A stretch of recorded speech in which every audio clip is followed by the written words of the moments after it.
Olá a todos e a todas.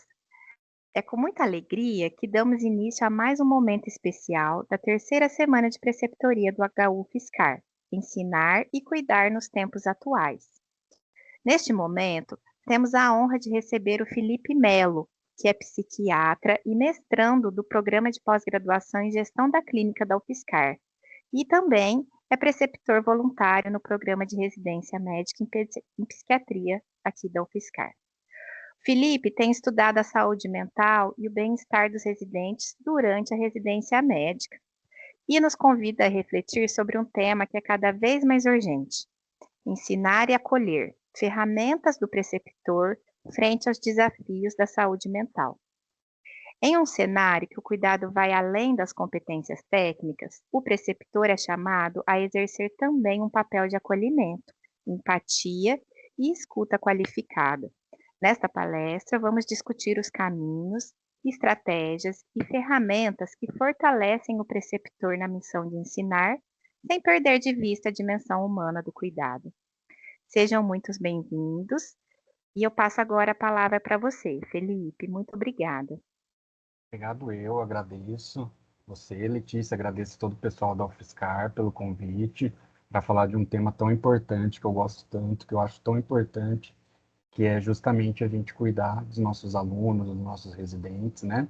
Formando uma mão de obra qualificada para o SUS de uma forma humana e que nós possamos contribuir não só para a parte técnica desses profissionais, mas também para uma parte humana, né? Desenvolver mão de obra aí para a sociedade de uma forma empática, os novos profissionais que vão vir aí para substituir a gente, né? Compartilhar aqui a apresentação. Uma proposta de hoje é falar um pouquinho sobre ensinar e acolher, né? Essa função que é tão nobre e ao mesmo tempo tão difícil do preceptor. Eu vou trazer algumas ferramentas, né, do preceptor frente aos desafios da saúde mental, né, que a gente fala tanto hoje em dia, mas acaba colocando tão pouco em prática, né? Por conta das dificuldades do dia a dia, correria, necessidade de dar conta da parte técnica, muitas vezes essa dimensão acaba sendo colocada em segundo plano, né? Então, eu venho trazer um pouquinho sobre isso. E antes de começar, eu gostaria de refletir um pouquinho com vocês que nós estamos num mês especial, né? Acabou de calhar, né, desse evento está surgindo justamente em setembro, né? E por que falamos tanto sobre a saúde mental nesse mês? As instituições, nos campos de saúde, em que nós vamos, os nossos alunos vão, normalmente tem alguma decoração em amarelo, algum cartaz a respeito desse mês. Então, por que se fala tanto sobre a saúde mental nesse mês, né? Justamente por conta do Setembro Amarelo, que é um mês de prevenção ao suicídio, essa campanha que já faz alguns anos da Associação Brasileira de Psiquiatria, que traz justamente essa cor, né, o laço amarelo, essa necessidade da gente divulgar e falar mais a respeito, né, conscientizar as pessoas, trazer esse debate a respeito desse tema tão importante para a sociedade. Então, o que seria o Setembro Amarelo, né? Seria essa campanha de conscientização, de prevenção ao suicídio. Ela não surgiu aqui no Brasil, né? Surgiu fora do Brasil, hoje em dia é adotado em vários países. Aqui no nosso país, começou em 2013, sendo incorporado no calendário, depois pegou força em 2014 como campanha do Conselho Federal de Medicina, Associação Brasileira de Psiquiatria, mas esse movimento, digamos assim, começou nos Estados Unidos com a campanha do Yellow Ribbon, após o suicídio de um jovem, de um rapaz de 17 anos, Mike M., depois de uma desilusão amorosa, em setembro de 1994, e acabou mobilizando toda a sociedade, toda a comunidade onde o jovem vivia, e trazendo esse tema tão importante à tona, né? Existia uma história dele ter restaurado um Mustang de 68, pintando de amarelo, e por isso que essa cor foi adotada, tá? Para falar sobre o suicídio, e nesse mês de setembro foi escolhido justamente por ser tá relacionado ao suicídio desse rapaz, tá? Então, a identificação de lugares públicos, privados, com esse laço amarelo. E eu trago aqui uma frase de reflexão do Augusto Cury, né, famoso. Quando uma pessoa pensa em suicídio, ela quer matar a dor, mas nunca a vida. Isso é uma coisa que a gente ouve muito no consultório, né, na nossa prática médica, que muitas vezes a pessoa, quando fala, ela fala, gostaria de sumir, é, gostaria que essa dor aqui que eu estou sentindo, ela fosse embora. E não necessariamente ele traz que, ah, eu não quero mais viver, né? É sempre com relação à dor, às angústias, aquele sentimento tão ruim que a pessoa está sentindo, a ponto de ela não conseguir vislumbrar uma luz no fim do túnel, né? E daí, mais que o Setembro Amarelo, é uma oportunidade para a gente falar sobre saúde mental e sobre a vida, né? Então, vamos aproveitar esse Setembro Amarelo, essa oportunidade aqui nessa palestra, para falar sobre a vida e como que a gente pode otimizar a vida, os cuidados com a vida, para toda a sociedade, o mais importante para os nossos alunos, né? Para os nossos residentes que estão sob nossa responsabilidade. E que seja o ano todo, né? Não apenas em setembro. Vou voltar um pouquinho a alguns conceitos antes da gente entrar definitivamente nas ferramentas, porque às vezes algo que parece ser óbvio, ser básico, acaba não sendo tão óbvio e tão básico assim, né? A gente fala muito sobre a necessidade de promover saúde mental, sobre a necessidade do bem-estar mental, psiquiátrico, mas o que que seria uma saúde mental? Ah, fulano está com a saúde mental prejudicada, ou então a saúde mental do ciclano está abalada. O que que seria, né, a saúde mental? Porque saúde física todo mundo sabe, né? É uma coisa mais básica. A gente olha e fala, olha, ele está com um problema no pulmão, ele está com um problema no braço, quebrou o braço, vai precisar engessar, né? Ah, o aluno tal está de atestado porque vai precisar fazer uma cirurgia na perna, no braço, né? Mas o que seria então a saúde mental? A OMS, a Organização Mundial de Saúde, ele define como um estado de bem-estar vivido pelo indivíduo que vai fazer com que ele consiga desenvolver todas as suas habilidades, responder aos desafios da vida, contribuir com a sua comunidade, com a família. É uma forma harmoniosa de reagir às exigências, desafios e mudanças da vida, um equilíbrio das ideias e das emoções. E eu diria mais, é uma forma de você responder a todos os desafios do dia a dia de uma forma com resiliência. Então as coisas vão acontecendo, acontecem na vida da gente, né? As dificuldades, e daí a forma como que nós respondemos a ela e voltamos para a nossa homeostase. Então uma pergunta que é bem comum, então para eu estar com saúde mental eu tenho que estar feliz todo dia, dando risada, tudo está bem, o mundo está caindo, mas eu estou dando risada como se eu não me importasse. Na verdade, isso não é saúde mental, né? Isso daí é até patológico, a gente tem que pensar até numa mania. Saúde mental é a gente vivenciar essa série de emoções.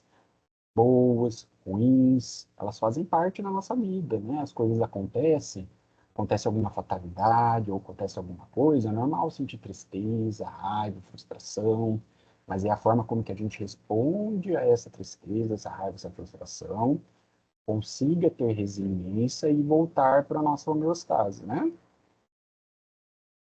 Normal sentir medo, raiva, alegria, tristeza, nojo, né? São as emoções que fazem parte da nossa vida.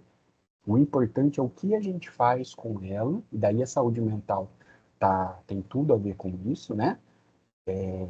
Como que a gente faz para voltar no nosso estado de homeostase? Já aconteceu alguma coisa muito ruim, muito chata, tá, legal. O que que eu posso fazer a partir disso para melhorar, né? Hoje não foi tão bom, mas amanhã vai ser melhor. Amanhã eu vou tentar fazer de alguma outra forma para não acontecer isso, né? Então, como lidamos com essas emoções é o que determina como está a qualidade na nossa saúde mental, né? Elas acontecem mesmo. É como se fosse uma gangorra.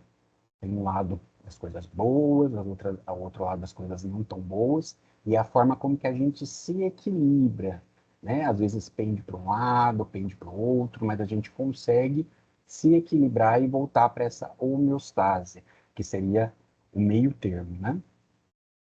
Então, cada etapa da vida tem os seus desafios, as suas dificuldades, e todas elas são importantes. É bem comum a gente ouvir falar, ah, mas fulano não tem problema, né? Porque na idade dele, eu era feliz, não tinha problemas. Vai ver quando chegar na idade tal. Na verdade, não é assim, né? Cada fase da vida tem as suas dificuldades. E essas dificuldades, elas têm que serem levadas em conta. A gente tem que tomar elas como importantes, né? Até porque muitas delas a gente já passou ou irá passar, né? A etapa de estudante, de residente, ela tem os desafios próprios dessa etapa, e que pode ser muito desafiador. E eu faço um convite aqui para cada um de vocês que está assistindo, para lembrar um pouquinho, né? Porque às vezes no dia a dia a gente acaba se esquecendo. A gente está lá na frente, né? Com a nossa função na comunidade, no hospital, no consultório, e a gente acaba esquecendo que a gente já foi estudante. A gente já foi estudante, já foi residente, né? A gente já sentou no banco da escola. Então, eu trago esse momento aqui para cada um de vocês respirarem fundo e tentarem lembrar como que foi a sua época de estudante, quais que eram os seus desafios. Você lembra quais que foram os momentos mais difíceis, que você muitas vezes pensou, ah, será que eu vou conseguir? Né? Na residência também, bem comum, um período super desafiador, com várias mudanças, várias cobranças. Quais que são as dificuldades que eu tinha? Como que eu fiz para superar elas? Será que nesse caminho eu encontrei pessoas que me ajudaram? Ou quais que são as pessoas que não foram tão legais e como que elas poderiam ter me ajudado? E como que eu vou me espelhar para poder fazer a diferença para as novas gerações, né? Talvez se eu encontrasse uma pessoa assim, que agisse dessa outra forma, pudesse ter me ajudado mais, ou então aquele profissional que foi fundamental para eu ter conseguido passar essa etapa, será que não seria legal eu me espelhar e pegar algumas características desse profissional para minha vida, para eu poder estar passando, né, essa corrente para as próximas gerações? Eu acho que essa reflexão ela é super importante a gente fazer, né? Pegar um tempo do nosso dia, lembrar um pouquinho de tudo que a gente já passou, porque nós já estivemos, né, nessa fase, e, e lembrar, né? Hoje nós somos profissionais, mas já fomos estudantes, residentes, e como nós gostaríamos de ter sido tratados nessa época, né? Faço uma provocação aqui sobre os nossos estudantes e os nossos residentes. Será que eles estão com a saúde mental preservada? Agora que a gente já definiu o que é saúde mental, será que essa saúde mental ela está conseguindo ser mantida ou então até promovida nos nossos ambientes acadêmicos, de prática? Para isso, eu trago algumas estatísticas, primeiro globais e depois aqui do Brasil, tá? Vamos começar com o panorama global, inicialmente com os estudantes de medicina. Eu vou trazer os estudantes de medicina e depois os residentes, né? Essas estatísticas elas se extrapolam para estudantes de outras áreas da saúde, né? Mas eu trouxe mais essa questão da medicina por ser uma área mais estudada, mais debatida. Mas se a gente pegar as estatísticas das outras áreas da saúde, a gente vai ver que, infelizmente, as estatísticas são bem semelhantes. Teve essa meta-análise, então, em 2016, que mostrou que entre os estudantes de medicina, 27,2% apresentaram sintomas depressivos e 11,1% relataram ideação suicida. É um número bem alto. Se a gente comparar com a população em geral, a gente vai ver que os estudantes de medicina têm uma porcentagem, uma prevalência muito maior em sintomas depressivos, ideação suicida, do que a população em geral. E o que é bem preocupante é que nesse estudo trouxe que apenas 15,7% buscaram um tratamento psiquiátrico. E daí faz a gente pensar muita coisa a respeito dessa estatística, né? Porque será que os estudantes de medicina, que teoricamente são pessoas que estão ali estudando sobre a saúde, que são mais conscientes a respeito da necessidade de estar com a saúde bem, com a saúde boa, estão buscando tão pouco o tratamento psiquiátrico, né? E temos algumas hipóteses que a gente vai falar um pouquinho mais para frente. Será que é estigma? Será que é falta de acesso, né? Mas é uma estatística que faz a gente pensar bastante. Essa outra revisão de 2023 mostrou uma prevalência combinada, então, de 30,3% de sintomas psicológicos, 42% de problemas de sono, estresse 41,7%, burnout 35,8%, depressão, dependência de internet, uso de substâncias, distúrbios alimentares, pensamentos ou comportamentos suicidas, 8,9%. A gente vê que as estatísticas entre esses dois estudos, elas estão bem parecidas, né? Ó, a depressão em um está 27,2% e no outro está 32,5%. Pensamentos e comportamentos suicidas em um está 11,1%, 8,9% no outro. Então, são estatísticas que são alarmantes realmente, né? São dados bem alarmantes que a gente precisa prestar atenção. Com relação aos médicos residentes no panorama global, primeiro. Essa revisão de escopo, que foi realizada entre 2021 e 2024, ela mostrou dados de diversas regiões, né, do mundo e mostrou que entre os residentes o burnout variou de 18% a 94%, depressão de 7,7% a 93%, residentes de ansiedade de 10% a 63,9%.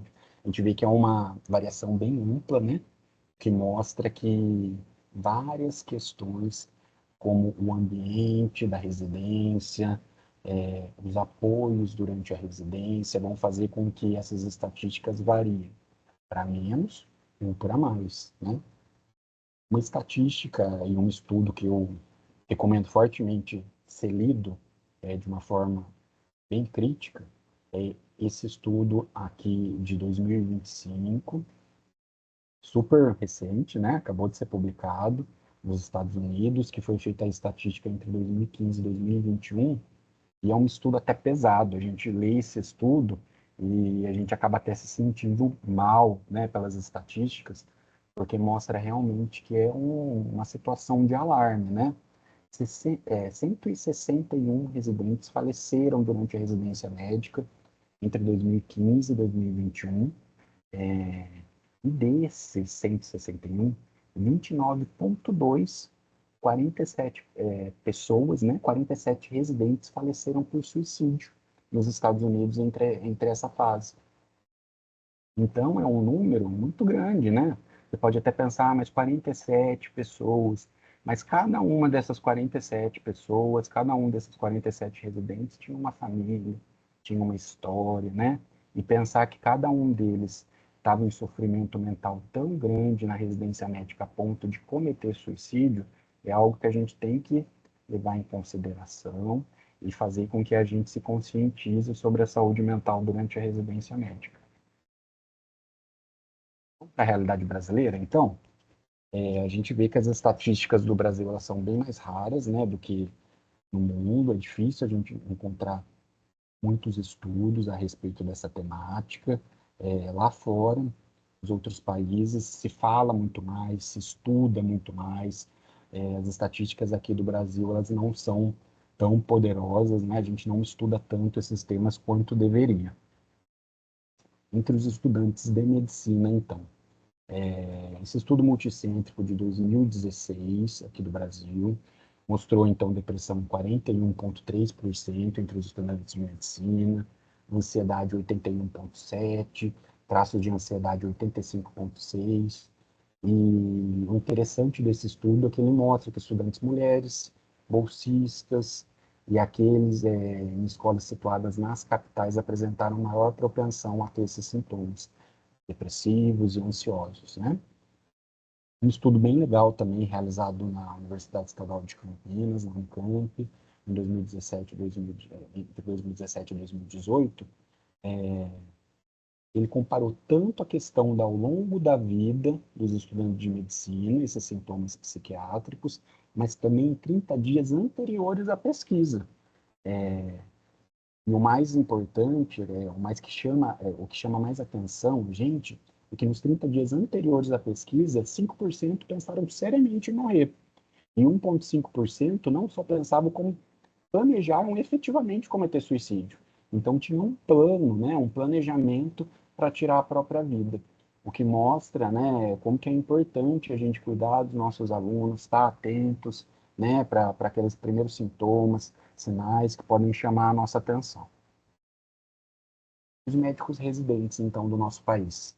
Em 2017, esse estudo que teve um N bem interessante, né, uma amostra grande, no qual participaram 606, efetivamente, teve uma prevalência de sintomas de depressão de 19%, ansiedade de 16%, estresse de 17,7%, o burnout é um dado super alarmante, né, 63% da amostra, né? Ou seja, mais da metade dos residentes aqui desse estudo tinham sinais, sintomas de burnout.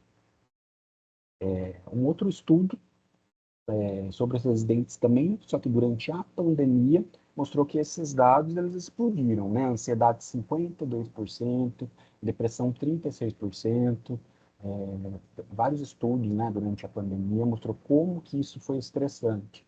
Se já foi estressante para os profissionais, imagine para os médicos em formação, né, a pressão e como que isso repercutiu na saúde mental deles.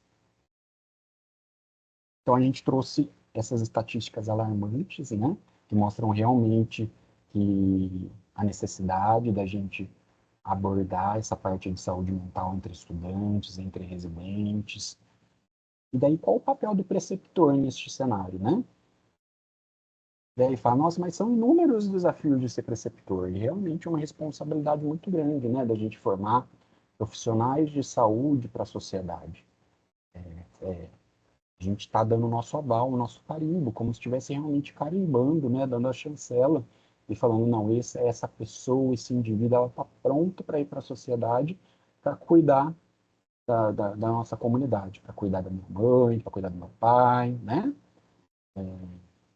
Mas daí eu faço uma provocação, que ser preceptor é muito mais que simplesmente ensinar, supervisionar, envolve responsabilidades, tem responsabilidades clínicas, responsabilidades educacionais, responsabilidades administrativas, né?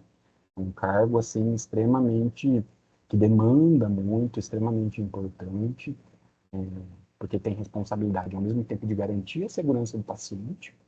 Você precisa se preocupar se o estudante está desenvolvendo aquelas habilidades que são necessárias para aquela formação e, ao mesmo tempo, ainda dar conta das questões administrativas. E daí você fala para mim, nossa, Felipe, eu vou ter tempo de me preocupar com a saúde mental dos meus estudantes, né? É, tem que preocupar com a questão do hospital, a questão da educação, da universidade, ainda sou cobrado para fazer coisas administrativas no meu departamento. Daí eu faço um chamamento para a parte humana, empática, né? Da gente conseguir ver os nossos estudantes não só como uma tarefa, mas como um ser humano que a gente precisa ter um cuidado, que a gente precisa realmente estar de olho, porque poderia ser o nosso filho, pode ser o nosso irmão, né?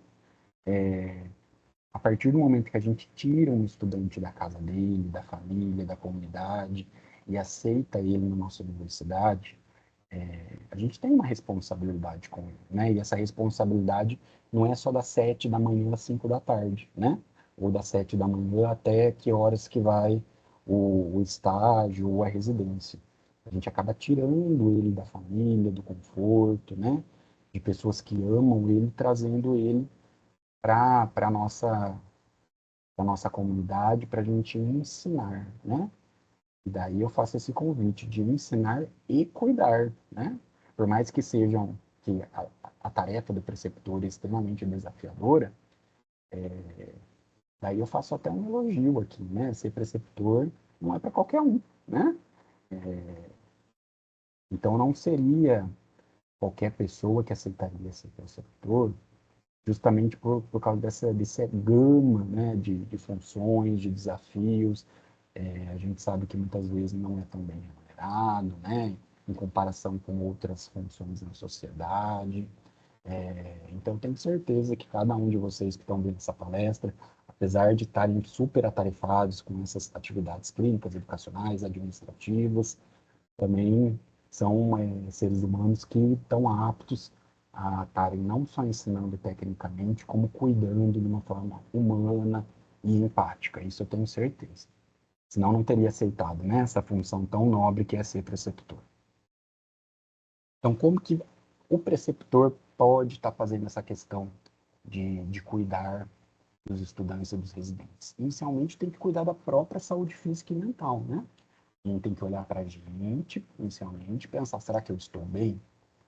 Não tem como a gente fazer uma função legal de profissional da saúde, de professor, se a nossa saúde física e a nossa saúde mental não está legal, né? Então, procurar ajuda se for necessário, né? Ajuda para a saúde física, para a saúde mental, para a gente estar bem, para poder ajudar o próximo, inicialmente a gente tem que estar bem, né? Isso é uma das questões básicas, assim, até de primeiros socorros, né? Você vai ver lá nos primeiros socorros, quando você está fazendo os primeiros passos, que é justamente antes de mais nada, antes de você partir para a cena para ajudar, é você ver a segurança do local, né? A segurança do local com relação a você e as outras pessoas que estão perto. Então, esse item aqui, de cuidar da própria saúde física e mental, é justamente com relação a isso, né? Antes de partir para ajudar o próximo, de exercer sua função de uma forma legal, de uma forma que é a contento, primeiro eu tenho que dar conta da minha saúde física e da minha saúde mental. E se eu não estou legal, procurar ajuda. Depois endereçar as dificuldades intergeracionais, né? E essas dificuldades intergeracionais, elas são um tema à parte, né? A gente pode ficar aqui o dia inteiro só falando sobre elas. Eu trouxe aqui uma pincelada sobre isso, porque é uma questão que traz muito atrito, traz muito problema, né? E é algo assim do dia a dia mesmo, de comentários e de atritos mesmo entre as gerações, né? O que a gente precisa entender? O mundo mudou, né? A única constante do mundo é justamente a mudança. O que é hoje não foi o que é ontem e não será o que vai ser amanhã. A gente percebe isso nas gerações, né? O que era certo, entre aspas, na minha geração, o que era comum, hoje em dia, muitas coisas não são mais aceitas, né? E vice-versa. Eu tenho a esperança, eu sou um otimista, de acreditar que realmente as coisas estão melhorando, né? No sentido do que é correto, do que não é, do que era aceito como bullying. Então, as gerações, por conta da tecnologia, por conta do que é certo, do que é errado, elas mudaram, né? E muitas das coisas que a gente ouve muito era que na minha geração era assim, porque quando eu fui estudante, quando eu fui residente, eu não podia reclamar. Nossa, eu ficava no hospital das 5 horas da manhã, ficava 2 dias sem ver a luz do sol e eu dava conta, porque a geração atual é cheia de mimimi, né? A geração atual só reclama, não dá conta de nada, né?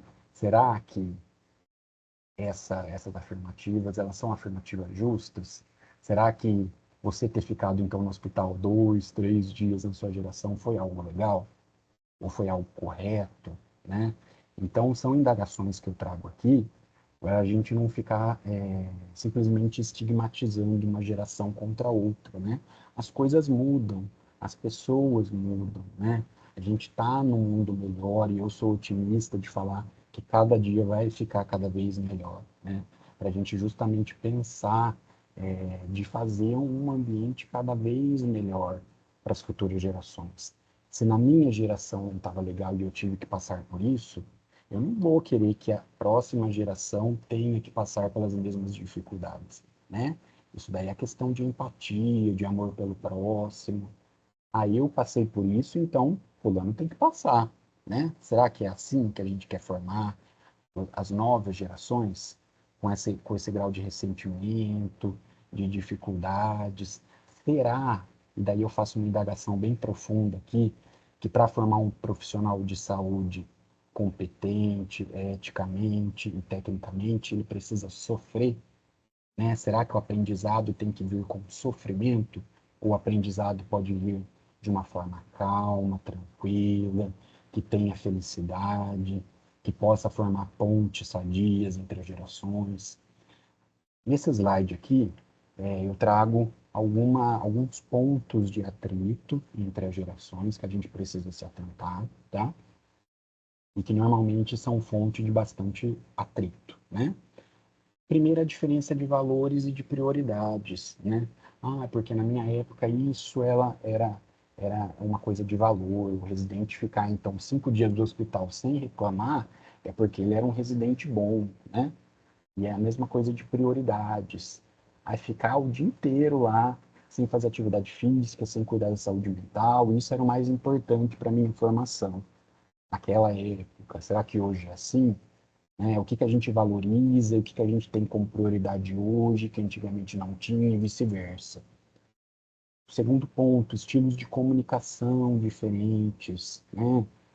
Será que eu preciso falar de uma forma direta, uma forma agressiva, uma forma de austeridade? Como que a gente consegue ser respeitado, passar a informação e, ao mesmo tempo, ser de uma forma calma, de uma forma não agressiva, que não vai causar nenhum dano?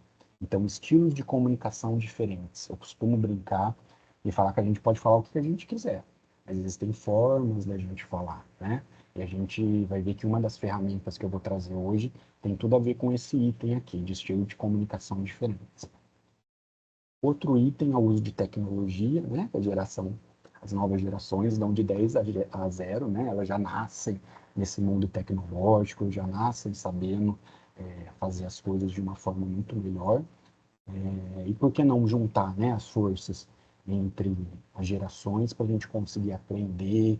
A gente está num eterno aprendizado, né? Então, estudantes e preceptores aprendendo juntos, é, aprendendo e ensinando, né? O quarto ponto, a abordagem, não ensino e aprendizagem, e daí tem tudo a ver com aquele antigo modelo, né, de educação bancária, de você passar as informações de uma forma vertical, ou seja, tem um profissional no pedestal e o aluno sentado aprendendo, né, como uma tábua rasa, simplesmente absorvendo as informações. E a gente vê que hoje em dia a gente superou esse modelo, né?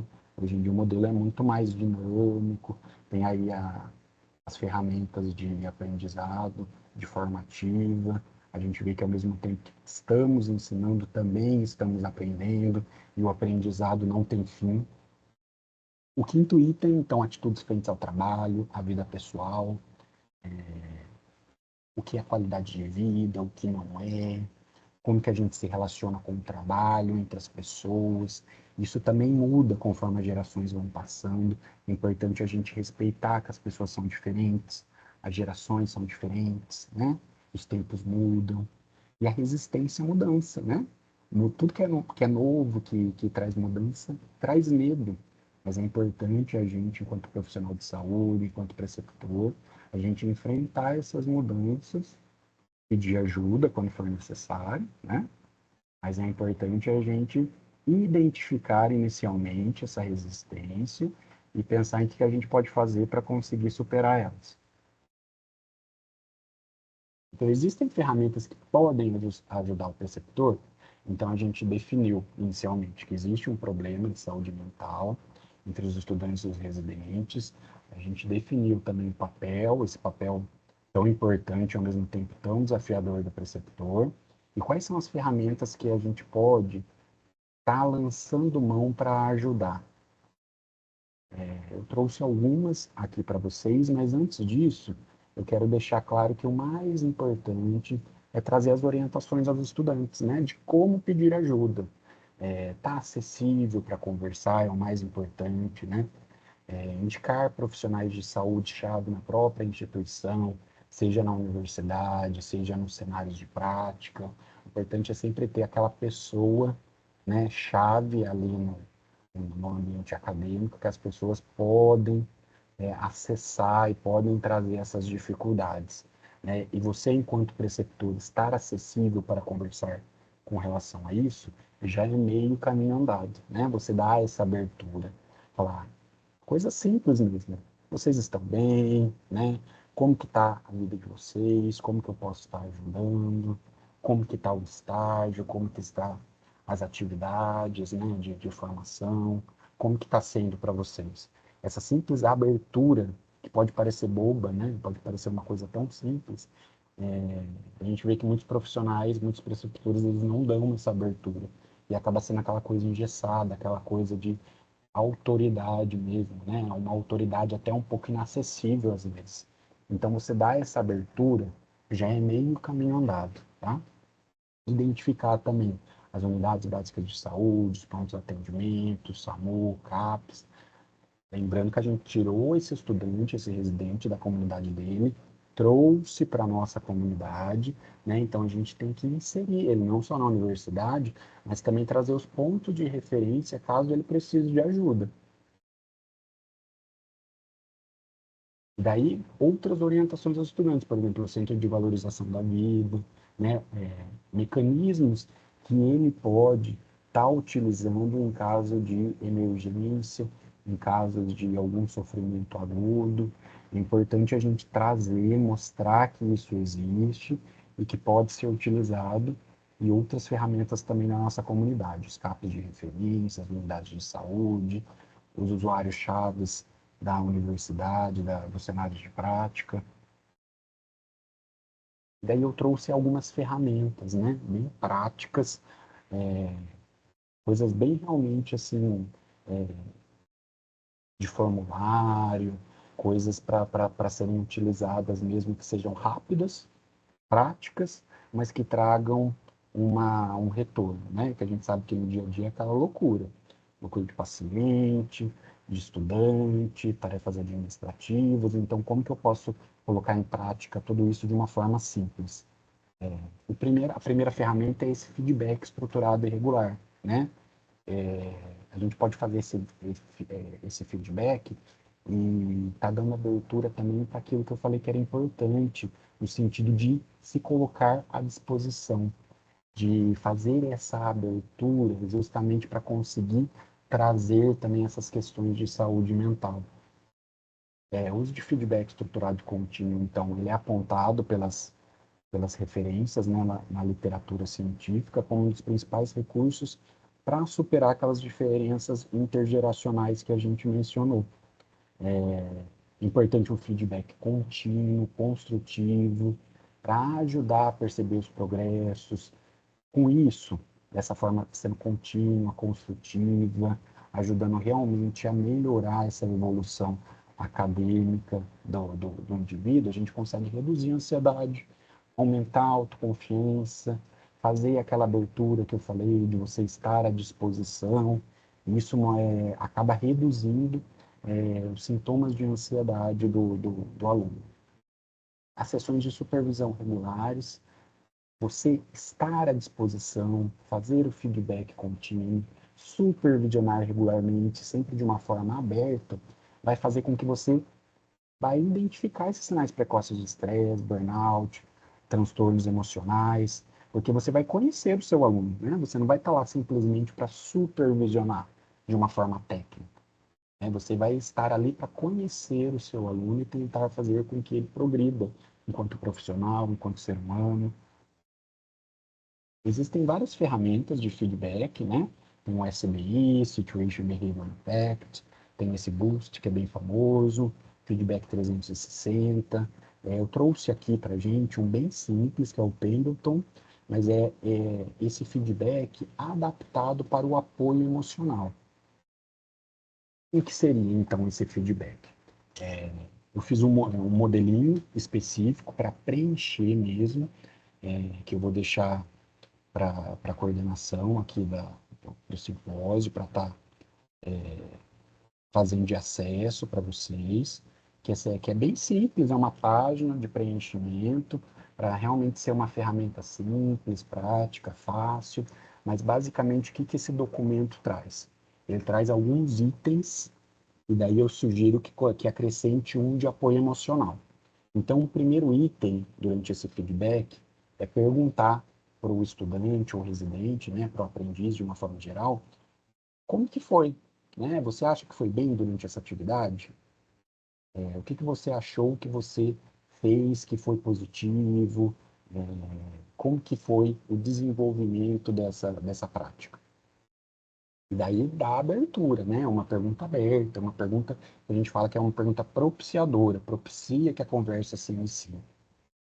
A segunda pergunta seria o preceptor confirmar, acrescentar os pontos positivos. Então, o aluno fala: olha, eu achei que eu consegui conversar bem com a família, consegui desenvolver as questões de saúde física desse paciente, tirei as dúvidas da família. E daí, nessa segunda etapa, o preceptor confirma, fala: não, realmente, você conseguiu desenvolver muito bem, conseguiu falar com a família. E daí acrescenta pontos positivos. E não só isso, você conseguiu tirar as informações técnicas e falar de uma forma simples para a família conseguiu entender, você conseguiu passar de um linguajar técnico para um linguajar humano, então trazer outros pontos positivos que você percebeu ao longo da sua supervisão, justamente motivando o estudante, né? Falando, não, você não só fez isso de bom, como eu também gostei que você fez isso. E daí na terceira parte é você perguntar para o estudante o que você acha que poderia ter sido melhor, que não foi tão legal, que você teve dificuldades e que você acha que poderia melhorar para as próximas oportunidades. Daí eu trago a sugestão de acrescentar um apoio emocional nessa questão. Porque você está perguntando justamente como poderia ter sido melhor, a gente pode encaixar quais que foram as dificuldades emocionais. Como você se sentiu emocionalmente? Você teve alguma dificuldade? E daí, na quarta etapa, o preceptor ele pode dar essas sugestões construtivas, de orientações, fornecer recomendações práticas, específicas, né? Percebi que você estava meio ansioso durante a atividade, muitas vezes você travava, né? Essa doença em específica é difícil para você, tem alguma questão pessoal, familiar, foi algum gatilho no ambiente, né, de formação, o que, que aconteceu que você acha que deu essa travada? E daí você se colocar à disposição, né? Dar essa abertura e trazer sugestões, orientações, muitas vezes até identificando alguns desafios de saúde mental e podendo até intervir, fazendo um encaminhamento para o psicólogo, psiquiatra. Daí a importância dessa ferramenta de feedback adaptada ao apoio emocional, porque você traz questões práticas, questões técnicas que a gente precisa prestar atenção enquanto preceptor, mas a gente consegue também acrescentar esse apoio emocional e até encaminhar se for identificado algum desafio. Ferramenta 2 seria uma mentoria bidirecional. Essa daqui é algo mais aberto, né? Algo que não tem tanto um formulário, mas que eu trouxe aqui como ferramenta 2 para ilustrar um pouquinho a importância da gente entender os benefícios dessa mentoria bidirecional. Como o próprio nome diz, ela vai contra aquele modelo clássico, né, da mentoria, do mentor sabe tudo e o aprendiz é aquela tábua rasa, né, que vai receber todas as informações sem questionar, sem poder acrescentar informações. Seria um aprendizado mútuo, no sentido de preceptor aprende, ensina, e estudante aprende e ensina. Os conhecimentos prévios são valorizados.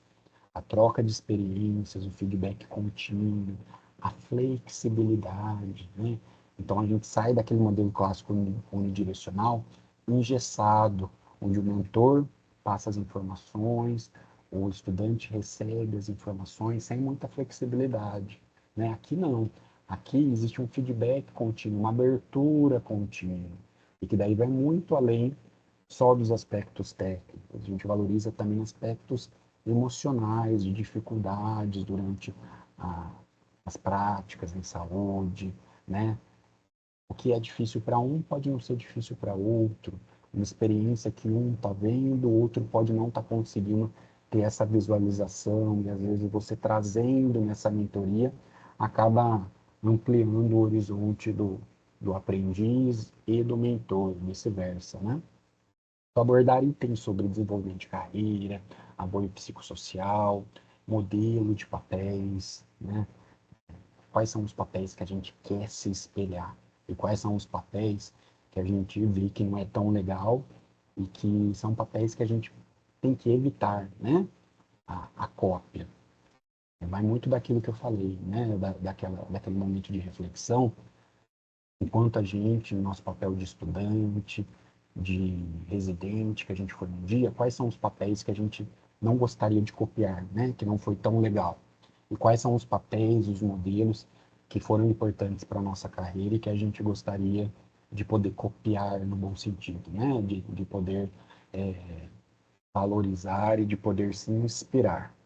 Então, essa ferramenta 12 é uma ferramenta mais aberta, né? Não é tanto formulário, não é questionário, é justamente trazer aqui esse convite para a gente fazer a transição de uma mentoria unidirecional para uma bidirecional. É sair, então, desse espaço onde o preceptor sabe tudo, o aluno não sabe nada. É descer do palco e estar no mesmo nível do estudante. E daí, nessa ferramenta 3 eu trago a triagem de transtornos mentais. E aqui, esse é o ponto forte, né, que eu trago aqui para vocês. E inicio com uma provocação. Por que triar? Por que é importante a gente fazer essa triagem? E o que seria uma triagem? Triagem é diagnóstico? Não, né, gente? Triagem é justamente a gente estar atento a alguns transtornos mentais, alguns sintomas, alguns sinais, para daí a gente estar encaminhando para os profissionais para fazerem diagnóstico. Então, a triagem de transtornos mentais não precisa ser um psicólogo, um psiquiatra, né? O próprio preceptor, ele pode estar ali fazendo essa triagem com os estudantes e, caso ele identifique, encaminhe para os profissionais adequados, né? Na literatura científica, existem várias bibliografias que defendem essa triagem. E eles trazem alguns motivos para triar. O primeiro deles é poder identificar e intervir precocemente nos problemas, né? Se a gente consegue identificar e intervir precocemente, a gente consegue fazer com que o processo seja menos doloroso, tenha menos consequências, né? O item 2, prevenção de doenças crônicas, da ideação suicida. Então, a gente consegue prevenir até tentativas de suicídio, né? Olha a importância. A gente consegue monitorizar os níveis de estresse, de fadiga. Com isso, a gente tem que lembrar que a gente tem os nossos estudantes, mas os estudantes eles também estão como profissionais ali. Então, a gente protege a segurança dos próprios pacientes. A gente consegue proteger a segurança lá do indivíduo que vai receber assistência, lá da ponta, né, do paciente. E promover o bem-estar acadêmico, o bem-estar profissional, é aquilo que eu falei que eu acredito muito, né? Que o aprendizado ele pode ser um aprendizado tranquilo, pode ser um aprendizado baseado na felicidade, baseado no vínculo, e a gente tentar tirar, né, o que muitas vezes ainda tem do, do mito do aprendizado ser necessário, baseado no sofrimento, na dor, né? É uma coisa que infelizmente, algumas pessoas ainda têm isso como verdade. A primeira ferramenta de triagem seria uma triagem para depressão. Ele tem um item também sobre ideação suicida. É o PHQ-9. Esse instrumento é um instrumento super famoso. super utilizado na saúde mental. Eu também estou disponibilizando ele para vocês. É uma ferramenta bem simples, bem fácil, né? Trazendo justamente essa lógica de ferramentas de triagem que sejam rápidas, fáceis para o preceptor poder utilizar. Esse PHQ-9, que é o Patient Health Questionnaire 9, é uma das ferramentas, ele é até auto-administrável, você pode dar então para o estudante responder. É uma ferramenta de triagem, é uma ferramenta que monitora a depressão, ele inclui a gravidade e que ele propicia o diagnóstico, no sentido de você poder encaminhar e daí o profissional vai fazer o diagnóstico, né? Não que a ferramenta por si só vá fazer isso. Esses 9 itens, né? Por isso que fala PHQ 9. Esses 9 itens são os itens que estão contemplados lá no DSM-5. O DSM-5 é a nossa cartilha, né? O nosso CID da saúde mental. É como a gente faz os diagnósticos, né? É o nosso manual estatístico e diagnóstico da Academia de Psiquiatria Americana. E ele valoriza justamente os sintomas de depressão nas 2 últimas semanas de avaliação. Então, o que traz esse PHQ-9? Esse PHQ-9 traz os itens do DSM e são itens bem simples, por exemplo. Nas 2 últimas semanas, você teve pouco interesse ou prazer em fazer as coisas, você se ficou triste, deprimido, sem esperança. E o sono? Teve dificuldade para dormir, para permanecer dormindo, ou então dormiu demais, cansaço, pouca energia. Como que está a questão da alimentação, o apetite? Está com falta de apetite, porexia, está comendo demais, está se sentindo mal consigo mesmo, sensação de fracasso, decepção para si, para sua família, dificuldade para se concentrar nas coisas, está se sentindo mais bradicinético, né? Sem energia para se movimentar, para falar, ou o contrário, está se sentindo mais agitado, inquieto do que o normal. E daí atenção no item 9, que o item 9 ele vai conseguir avaliar até a ideação suicida. Nas 2 últimas semanas, você teve pensamentos que seria melhor estar morto ou de se machucar de alguma forma? Então ele traz uma pontuação, esse questionário é um questionário validado em português, eu trago aqui na bibliografia para vocês, o estudo onde foi feito essa validação para o português aqui para o Brasil. Então a pontuação vai de 0 a 3, né? De nunca, quase todos os dias daqueles itens, e a gente consegue, através da pontuação, identificar de uma depressão mínima até grave, e no item 9, que é aquele item sobre ideação suicida, a gente consegue também avaliar a presença ou não desta ideação, que é super importante. Como segunda ferramenta aqui de triagem em saúde mental, eu trago uma outra ferramenta que também é simples, é rápida, que é o GAD-7, né? Que é o Generalized Anxiety Disorder 7, para triagem de ansiedade. Traz o objetivo, então, de identificar a presença e a gente consegue também avaliar gravidade de sintomas de ansiedade. População-alvo é a população adulta, pacientes em contextos clínicos, mas também é utilizado entre estudantes. Então, são 7, né? Por isso que é GAD-7. São 7 itens. Então, vocês percebam que são ferramentas fáceis, são ferramentas rápidas, né? São perguntas diretas, justamente para poder ser utilizado na prática mesmo. Então, novamente, nas duas últimas semanas, você se sentiu nervoso, ansioso, ou se sentiu no limite, não conseguiu parar ou controlar preocupação, preocupação excessiva com várias coisas, dificuldade para relaxar, sensação de inquietação, agitação, impaciência, facilmente irritável. Nas 2 últimas semanas, sentia medo de que algo ruim fosse acontecer, também tem uma escala de resposta, de nunca, quase todos os dias, e a gente consegue avaliar de sem ansiedade até uma ansiedade grave. Né? Vocês percebam que são ferramentas de triagem, né? Para a gente conseguir levantar a lebre e daí estar encaminhando para um profissional. Né? É uma forma também, por ser formulário, por ser uma coisa auto-administrada, que a gente consegue acessar aqueles estudantes, aqueles residentes que são mais introvertidos, que não conseguem trazer tanto essas questões na, na mentoria, no feedback. Você percebe aquela dificuldade para acessar o mundo interno daqueles estudantes. Então, são formas indiretas, né, da gente conseguir perceber esses sinais e esses sintomas.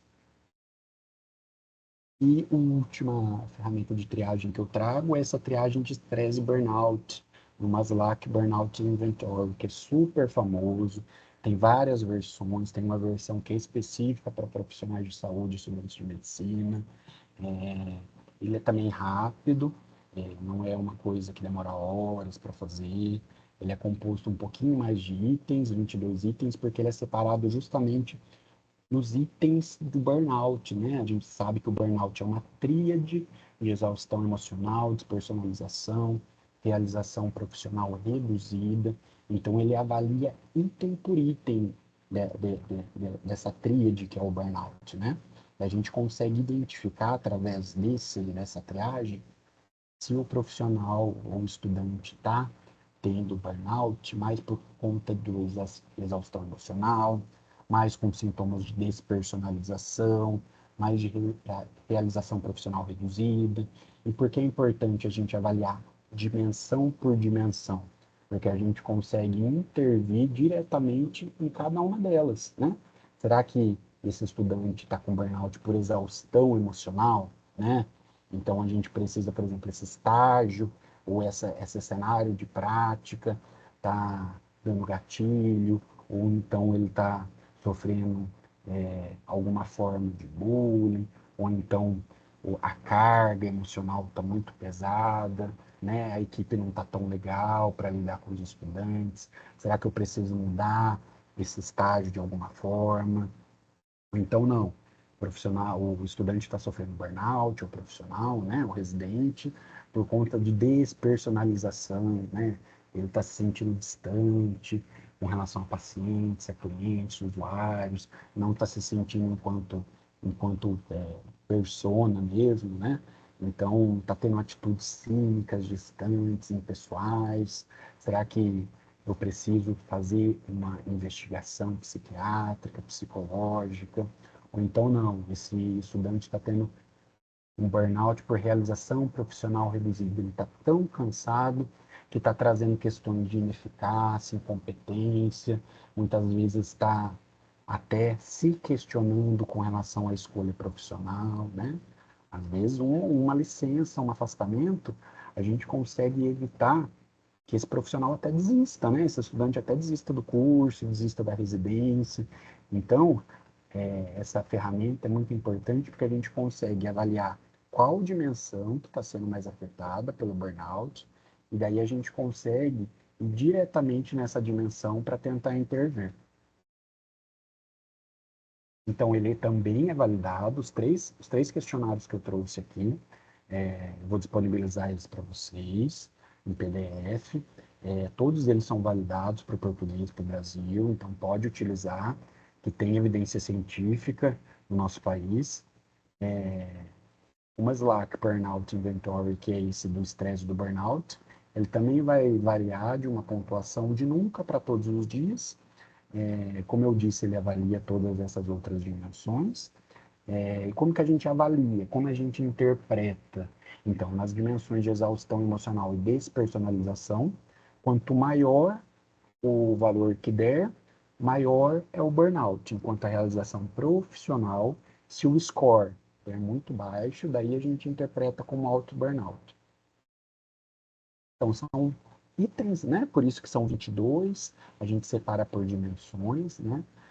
Essa listinha eu vou disponibilizar para vocês, mas você vê que são coisas bem práticas, né? São frases bem diretas para a gente conseguir identificar. Então, eu vou falar só algumas de cada item aqui, só para dar uma ideia do que cada item vai trazer. Exaustão emocional. Sinto-me emocionalmente esgotado pelo meu trabalho, e daí nos itens vai estar lá. Não, nunca, né? Na maior, na maior parte dos dias, sempre. E daí, conforme a resposta, vai tendo uma pontuação. Sinto-me cansado quando termino meu dia, sinto-me esgotado emocionalmente pelas atividades, sinto frustração, não consigo lidar emocionalmente com algumas situações. No caso da despersonalização, trata algumas pessoas de forma impessoal, como se fossem objetos. Sinto-me insensível em relação a pessoas atendidas no meu trabalho, atitudes frias, impessoais, de forma distante, indiferença. O item relacionamento, realização pessoal. Sinto-me bem-sucedido ao meu trabalho com pessoas, sinto que consigo atingir meus objetivos, tenho a sensação de estar progredindo.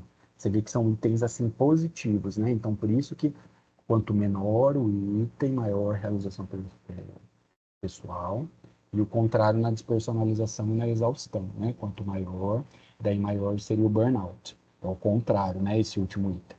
Mas é bem fácil, bem simples, não tem muito segredo. Então, eu trouxe essas ferramentas, vou disponibilizar elas para vocês no PDF, para serem utilizadas. E eu trago aqui um convite, né, para vocês de reduzir o tabu e o preconceito com a saúde mental, né, que a gente sabe que ainda existe muito na nossa sociedade, e a universidade, o hospital é um reflexo dessa sociedade, né? Então, é importante a gente se conscientizar que ela existe, esse tabu, esse preconceito, e a gente acabar se policiando no dia a dia para a gente não continuar perpetuando ele e conseguir intervir, né, frente aos nossos estudantes e aos nossos residentes.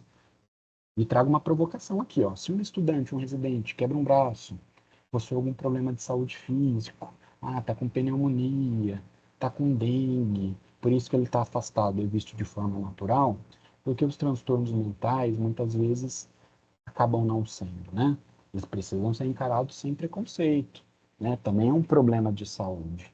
Esse profissional, esse estudante, esse residente, ele também está com a saúde se convalecendo. Então a gente precisa encarar essas dimensões da mesma forma. Foi feita até uma campanha, né, da Associação Brasileira de Psiquiatria contra a psicofobia, né, que é o preconceito dos portadores de transtornos e deficiências mentais. E daí, no início da apresentação, eu trouxe uma estatística lá entre os estudantes de medicina do mundo, que apenas cerca de 12% buscavam ajuda psiquiátrica frente aos sinais e sintomas de transtorno mental. E eu gostaria de retornar, né, de lembrar vocês essa estatística, para a gente tentar melhorar ela no sentido de por que tanto estigma, né? E o principal motivo para o estigma é a falta de conhecimento, o desconhecimento traz medo, traz preconceito, inclusive na comunidade acadêmica e na comunidade médica, né? É bem comum, entre as especialidades médicas também esse preconceito, esse estigma, né? Chega o paciente e fala, você não tem nada, tem que ir para o psiquiatra, né? Será que essa paciente realmente não tem nada? Se ela não tivesse nada, ela não estaria no seu consultório, né? Ela estaria na casa dela, no shopping, né? Passeando.